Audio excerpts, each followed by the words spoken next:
Hamas के आतंकी Gaza के अंदर 500 किलोमीटर में फैली सुरंगों में छिपे हुए हैं, जहां से वो इजरायल के सैनिकों को चुनौती दे रहे हैं। अब अमेरिकी डेल्टा फोर्स इन्हीं सुरंगों में छिपे आतंकियों को काल बनकर जंग के मैदान में उतर रही है, क्योंकि डेल्टा फोर्स को इसी तरह के ऑपरेशन में महारत हासिल है।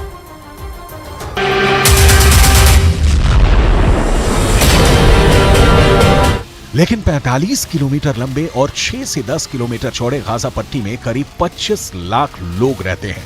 ऊपर से देखने पर गाजा पट्टी एक घनी आबादी वाला इलाका नजर आता है, जहां बाकी शहरों की तरह घर, दुकान, स्कूल, अस्पताल, मस्जिद और दफ्तर दिखते हैं। लेकिन ये सिर्फ गाजा की ऊपरी झलक है। गाजा की जमीन के नीचे एक अलग दुनिया है, शहर के नीचे सुरंगों का शहर। ये है हमास का पाताल लोक। इसी पाताल लोक में हमास ने अपने हथियारों का गोदाम बना रखा है।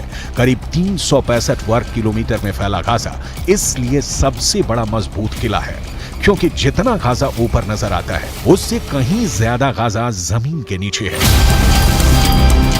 गाजा के इन सुरंगों में 2 मंजिला इमारत होने के दावे किए जाते हैं और इनका रास्ता सुरंगों से होकर खुलता है। इन्हीं सुरंगों के अंदर हमास के हथियार निर्माण की फैक्ट्रियां हैं।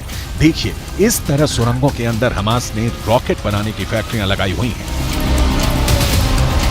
दावा किया जाता है कि गाजा के अंदर 500 किलोमीटर लंबाई की फैली हुई सुरंगें हैं। इन सुरंगों के अंदर हमास के आतंकी चूहे की तरह छुपे हुए हैं और जैसे इजरायल की सेना गाजा के अंदर घुसेगी, हमास के आतंकी इजरायल की सेना पर टूट पड़ेंगे। लेकिन इन्हीं सुरंगों में छिपे हमास के आतंकियों के खात्मे को अमेरिका की डेल्टा फोर्स अंजाम दे सकती है। कैसे, इसे आगे बताएंगे। अभी ये जान लीजिए कि अमेरिका की डेल्टा फोर्स के पास सुरंगों को ढूंढने, बंधकों को छुड़ाने, सुरंगों को साफ करने, उनको तबाह करने में महारत हासिल है। हमास के इन बारूदी सुरंगों के ऊपर की धरती पर बर्बादी और तबाही पसरी है। इजरायल ने गाजा के खिलाफ पूर्ण घेराबंदी कर दी है। जमीन, समंदर और हवा से बमबारी की है। गाजा की बिजली, भोजन और पानी को काट दिया गया है। आइए सैटेलाइट तस्वीरों के जरिए गाजा की बर्बादी की फुल पिक्चर देख लेते हैं। हमास और इजराइल के बीच में भीषण युद्ध चल रहा है और गाजा की संपूर्ण घेरेबंदी की पूरी तैयारी इजराइल की ओर से कर ली गई है। लेकिन ये जो तस्वीर आप देख रहे हैं, ये सैटेलाइट तस्वीर है। इस सैटेलाइट तस्वीर को जरा बहुत गौर से देखिए। इसमें गाजा से लेकर इजराइल और उसके पड़ोसी मिस्र बॉर्डर की पूरी कहानी आप देख पाएंगे। गाजा के उत्तरी सीमा पर मौजूद इस क्रॉसिंग का नाम, जो आप यहां देख रहे हैं, इरेज क्रॉसिंग है, जो कि फिलहाल बंद है। यह है गाजा की सलादीन रोड। अगर आप देखें तो सलादीन रोड यहां पर आपको ठीक उत्तरी इजराइल के नीचे दिखाई देगी और सलादीन रोड जो कि पूरे गाजा और पूरब और पश्चिम को बांटती है। इजराइल ने हमले से पहले इसी रास्ते को निकासी के रास्ते के तौर पर इस्तेमाल किया था। यहीं से तमाम मिलिटेंट्स निकलकर भागे थे। लेकिन अगर इसके बाद आप देखेंगे, ठीक इसके दक्षिण में अगर जाएं तो देखिए, फिलिस्तीन का बीट लाहिया इलाका है। मिसाइलों से यहां पर अटैक किया गया था। इजराइल ने इस शहर की तस्वीर ही मिसाइलों से अटैक करके पूरी तरीके से बदल डाली थी, पूरे इंफ्रास्ट्रक्चर को नेस्तनाबूद कर दिया था। लेकिन इसके पूरब में अगर आप देखें तो बीट हनौन का ये इलाका भी आप देख पाएंगे, जहां पर भारी बमबारी की गई थी। इजराइल की तरफ से भारी बमबारी हुई थी। इस इलाके में भी भीषण तबाही मचाई गई थी। बीट हनौन के अगर दक्षिण की बात करें तो बसा ये शहर, जरा आप जबालिया भी देख लीजिए। घनी आबादी, शरणार्थी शिविर यहां पर है और जो कि फिलहाल युद्ध की वजह से, तमाम अटैक्स की वजह से इस वक्त मलबे में तब्दील हो चुका है, पूरी तरीके से ध्वस्त हो चुका है। लेकिन इसके अलावा गाजा शहर की बात करना भी बहुत इंपॉर्टेंट है। गाजा शहर वहां पर आप देख रहे हैं और अल अहली अरब अस्पताल, जहां पर 17 अक्टूबर को बड़ा अटैक किया गया था और वहां पर ब्लास्ट में सैकड़ों लोगों की मौत भी हुई थी। लेकिन इसके अलावा इजराइल गाजा बाड़ को भी देख लीजिए। इजराइल गाजा बाड़ यहां पर है। अगर आप देखें तो ये इजराइल का इलाका है और ये बफर जोन है, ये गाजा पट्टी है और उधर भूमध्य सागर है। इस बॉर्डर के दोनों तरफ 100 से 400 मीटर तक का बफर जोन है। ये वाला इलाका बफर जोन में है, जहां आना जाना पूरी तरीके से प्रतिबंधित है। लेकिन इसके अलावा आपको इजराइल का कफर अजा भी दिखाते हैं, जहां 7 अक्टूबर को हमास ने अटैक किया था। यह कफर अजा का इलाका है, जहां पर हमास ने 7 अक्टूबर को इजराइल पर अटैक कर दिया था और उसके बाद से ही युद्ध की शुरुआत हो गई थी। लेकिन इसके अलावा अगर हम बात करें तो नाहा ओज का जिक्र करना भी बहुत जरूरी है। नाहा ओज क्रॉसिंग 2010 में स्थायी रूप से बंद कर दी गई थी। ये बॉर्डरिंग इलाका अगर आप देख पाए नहा ओज का बफरिंग जोन, इजराइल और इस तरफ गाजा पट्टी, आप साफ तौर पर देखिए ये जो इलाका है इसे 2010 में ही बंद कर दिया गया था। ये सिलसिला यही नहीं थमता है, आपको इंफॉर्मेशन वॉल के जरिए और भी बताने की कोशिश करेंगे किस तरीके से इसके बाद ये आगे घेरेबंदी करने की कोशिश इजराइल की ओर से की जा रही है। उसके बाद देखिए करनी चौराहा आता है, ये बिल्कुल ठीक अगर आप यहां पर देखें तो ये बॉर्डर पर मौजूद है। 2011 में इसे भी स्थायी रूप से बंद कर दिया गया था, जिससे कि ये जो बफर जोन है गाजा से बफर जोन होते हुए इजराइल में हमास के मिलिटेंट्स एंटर ना कर पाए। लेकिन उसके बाद हम बात करेंगे सलाह अल दीन रोड की भी, दक्षिण की ओर जाने के लिए ये सड़क है, मिलिटेंट्स इसका इस्तेमाल करते हैं और यहीं से आतंक फैलाने की कोशिश भी करते हैं। लेकिन जिक्र गाजा नदी का भी होना बेहद जरूरी है।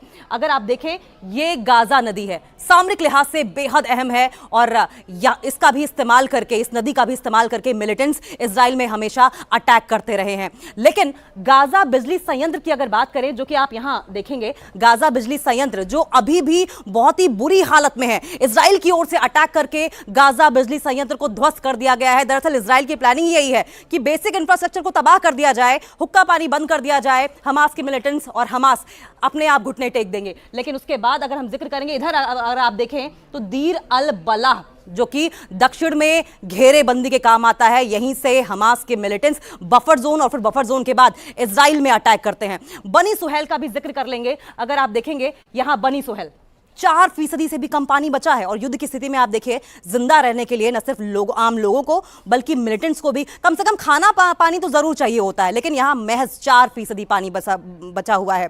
खान यूनिस दक्षिणी शहर जहां पर भारी भीड़ है, खाना पानी की परेशानी है। आप यहां पर देखिए भोजन, पानी, बेसिक इंफ्रास्ट्रक्चर सब कुछ बर्बाद हो चुका है। और जिक्र सूफा क्रॉसिंग का भी कर लेंगे, जिसे 2008 में स्थायी रूप से बंद कर दिया गया था और स्थायी रूप से इसलिए बंद किया गया था क्योंकि बफर जोन से लगातार हमास के जो मिलिटेंट्स हैं वो इजराइल में घुसने की कोशिश करते रहे हैं। मिस्र का जिक्र कर लेना बहुत जरूरी है, बॉर्डरिंग इलाका है ये। रफा क्रॉसिंग का जिक्र करेंगे, रास्ता फिलहाल खुला हुआ है, मिस्र में घुसने के लिए हजारों रिफ्यूजीज वहां पर जमा हैं और कोशिश ये कर रहे हैं कि यहीं से अब वो मिस्र में घुस जाएं, वहां पर शरण ले लें। गाजा के लोगों की मदद के लिए मिस्र की रफा क्रॉसिंग अब खुल गई है। मिस्र और गाजा के बीच की रफा क्रॉसिंग से फिलिस्तीनियों को जरूरी सामान पहुंचाने का सिलसिला भी अब शुरू हो गया है। अब तक 20 ट्रक जरूरी सामान लेकर गाजा पहुंच चुके हैं। तो ये गाजा को संपूर्ण तरीके से घेर लिया जाए, इजराइल की वॉर स्ट्रेटजी थी।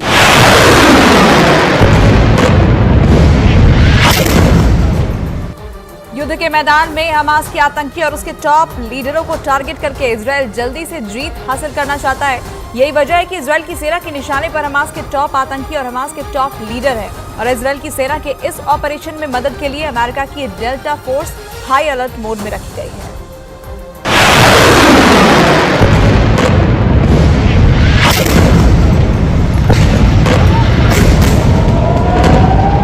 हमास के खिलाफ गाजा पर हवाई हमले कर इजरायल ने गाजा की तस्वीर बदल दी है।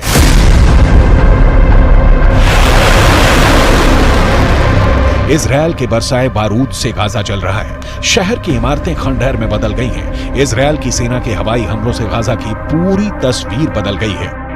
लेकिन हमास ने ऐलान किया है कि वो इजरायल के हर हमले का जवाब देगा। दावा किया जा रहा है कि इसी खतरे को देखते हुए गाजा से चंद किलोमीटर दूर अमेरिका के स्पेशल कमांडो का एक बड़ा ग्रुप स्पेशल ट्रेनिंग लेने में लगा है।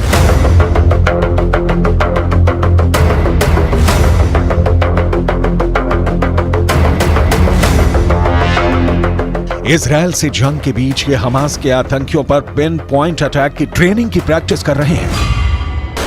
इस प्रैक्टिस का मुख्य मकसद हमास के कब्जे में मौजूद इजरायल और अमेरिका के नागरिकों को सही सलामत बाहर निकालकर महफूज ठिकाने तक पहुंचाना है। साथ ही हमास के खिलाफ ग्राउंड एक्शन में हमास के नेटवर्क का नाश करना है।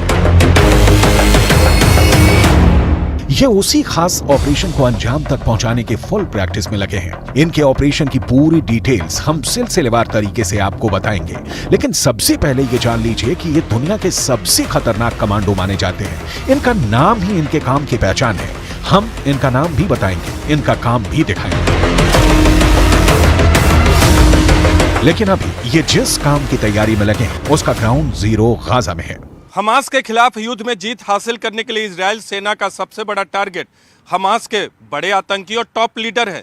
ये भी दावा किया जा रहा है कि इजरायल की मदद के लिए अमेरिका ने अपने सबसे खतरनाक फोर्स को तेल अवीव भेज दिया है। इसमें डेल्टा फोर्स भी शामिल है।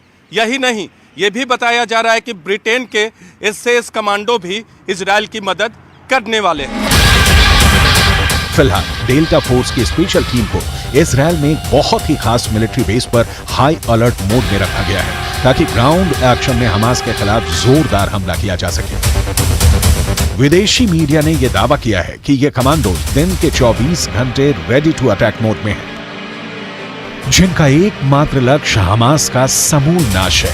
इस प्लान के तहत अमेरिका के डेल्टा कमांडो जमीन के रास्ते गाजा में घुसेंगे, फिर हमास के अलग अलग ठिकानों तक फैल जाएंगे। दावे के मुताबिक ये हमास के सुरंगों में भी दाखिल होंगे, जहां हमास के आतंकियों से बहुत ही जानलेवा भिड़ंत होगी।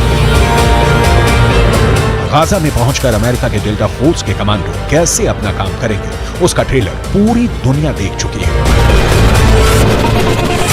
डेल्टा फोर्स ने सीरिया में रेड कर मोस्ट वांटेड आतंकी अबू बकर अल बगदादी को ढेर किया। बैटल ऑफ टोरा बोरा के नाम से मशहूर एक मिशन में डेल्टा सैनिकों ने ओसामा बिन लादेन को पकड़ने या ढेर करने के लिए मिशन चलाया। इनके अलावा सद्दाम हुसैन को ढूंढने और पकड़ने में डेल्टा सैनिकों का बहुत बड़ा रोल रहा था। अफगानिस्तान में तालिबान, लीबिया में बेंगाजी हमलावरों और गल्फ में इराक को खदेड़ने में डेल्टा सैनिकों का अहम रोल रहा था। इनके अलावा पनामा संकट के दौरान 35,000 अमेरिकियों को सुरक्षित पनामा से निकाला था। हमास के खिलाफ इजरायल की जमीनी हमले की तैयारी पूरी है। इसके लिए गाजा बॉर्डर पर करीब 3 लाख इजरायली सैनिक और सैकड़ों टैंकों का जमावड़ा है। इन तैयारियों के बीच अमेरिका के डेल्टा फोर्स के कमांडो की इजरायल में मौजूदगी बहुत बड़ा इशारा करती है